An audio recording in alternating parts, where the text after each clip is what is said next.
The airplane was huge. The biggest thing I had ever been inside of that was not a house. As my family boarded the enormous vessel, I had many burning questions for my parents. Where do we pee? What about food? A flight attendant showed us the bathrooms, and I thought, where does the pee go when we're in the sky? Does it land on people's heads? Other questions churned in my brain. How are there lights on the plane? How can there be electricity in the sky? I didn't see any wires, any outlets. I had never flown before. It was all a mystery.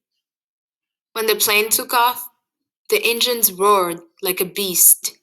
As we sliced upward through the sky, I looked out the window at the vanishing ground below and thought, oh my God, we are going to fall.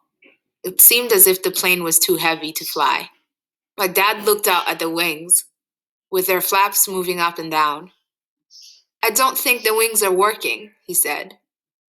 The plane began to rattle and rock from choppy air. Mom gripped her seat, bracing herself.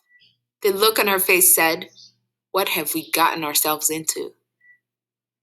Once we rose above the clouds, no longer bumping around in the turbulence, the excitement set in and I started having fun.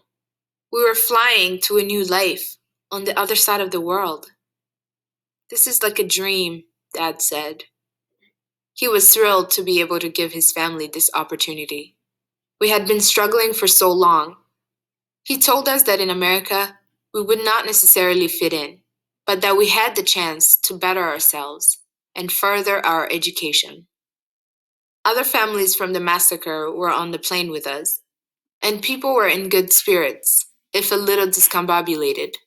Because everything was labeled in English, some people got confused and sprinkled packets of salt in their tea instead of sugar. Someone ate a pat of butter. We shared some laughs about that. I was astounded that there was a kitchen on the plane, serving up warm food. A few people got motion sickness and threw up in barf bags. Alex and I discovered that we could entertain ourselves by running up and down the aisles. We had a layover in Kenya, then in London. The London airport was swirling with people. Announcements blared from speakers in crisp British accents. For a snack, I tasted an apple for the first time. I took a bite and thought it was the nastiest thing. It was soft and squishy, not crisp. This is fruit? I thought. This is disgusting. Dad tried it too, and I was impressed that he kept eating it beyond the first bite. Mom laughed. Do you actually like it? She asked. No, he said, but I have to get used to the food. We all laughed. My dad, such a trooper. Finally, we flew into John F. Kennedy International Airport in New York City and landed in the middle of a snowstorm. Looking out the window at the wild gusts of snowflakes, I thought, oh my goodness, these people live in ice. The airport was massive, like a humongous maze overflowing with people. Some slept on the floor with their luggage, awaiting delayed flights. It was startlingly cold, even though we were indoors. The heating system couldn't keep up with the weather, and we had no winter coats. I was wearing a thin pink jogging suit.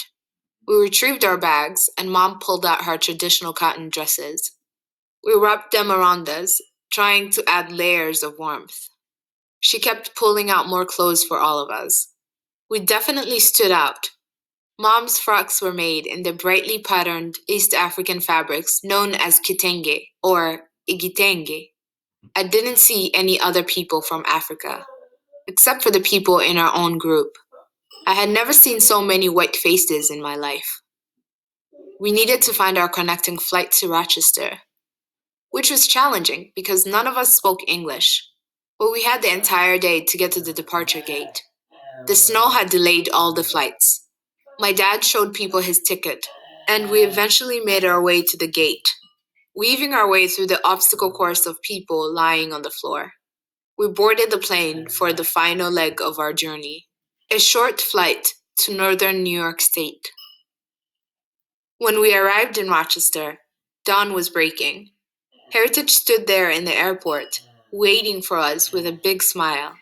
He was with a caseworker, a Ukrainian woman named Katarina, and the new friend he had met, a refugee from Uganda named Jacob.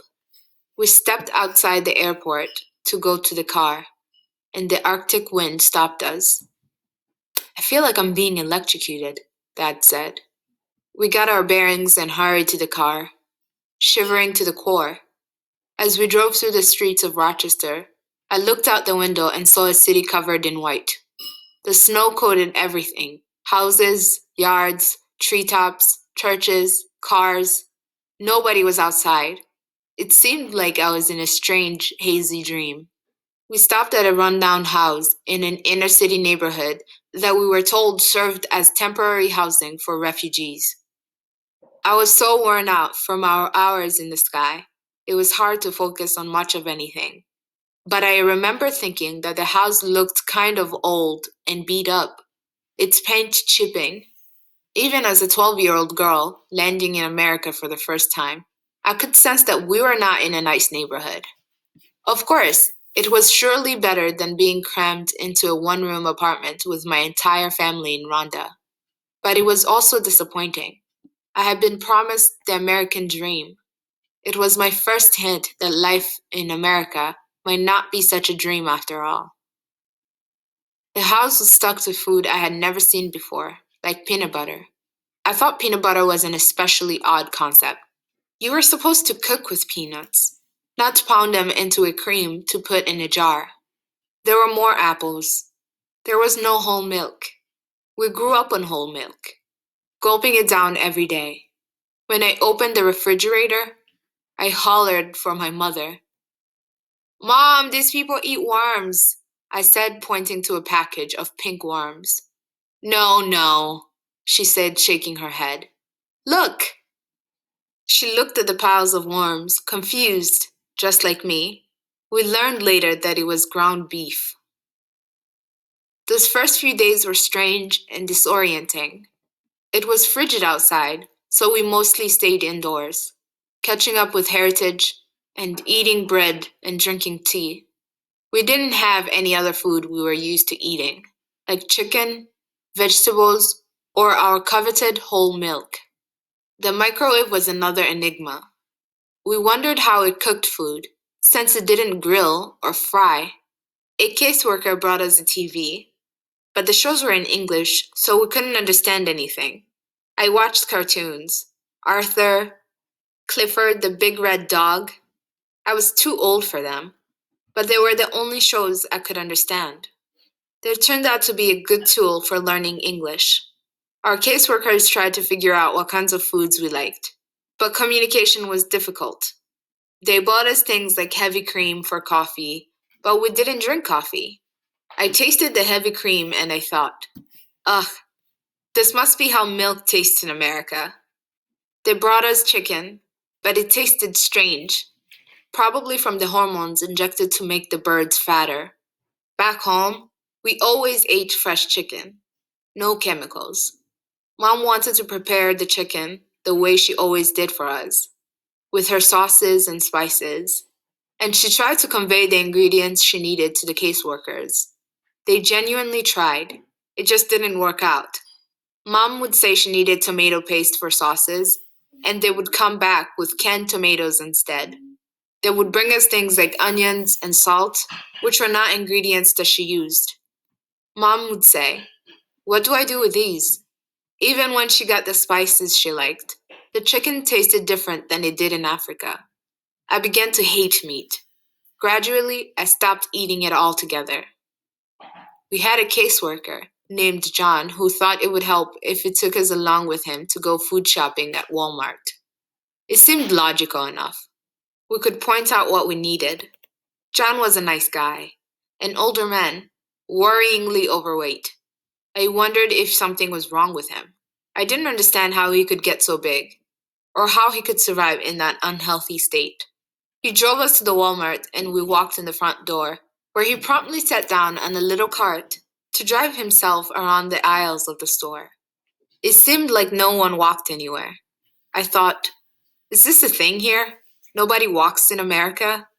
You drive to the grocery store and then get out and drive around the store in a cart. People in the store looked huge to me. The store was huge. I had been to big food markets in Rwanda, but Walmart was a new ball game, more like a town than a market, with its aisles and aisles of mysterious foods like boxes of cereal. Cereal made no sense to me. I thought, you're supposed to put these flakes in a bowl of milk and eat them? What? Milk is for drinking. There were aisles of cookies, potato chips, sweet snacks, salty snacks, bags of candy, and cheese pre sliced into little cubes and squares. The people at Walmart didn't look like the people I saw on TV. The people on TV, the models and actors, were super skinny, especially the young women. They were real thin, and they paraded around half naked in bikinis and short shorts. I wondered where those people lived. Clearly not in Rochester. We went to Walmart a few more times with John, and the trips remained uneasy. There was always a degree of tension as we tried to communicate what we needed. We didn't want to appear rude or ungrateful, but we didn't want to buy food that we would not eat. We hated to see food go to waste. We knew that food was a precious commodity. We rarely had translators to help us navigate anything, unless we had an official meeting of some sort. There were no other members of our tribe in Rochester. Everything was new to me. My brain could hardly process anything. My family was really flying blind.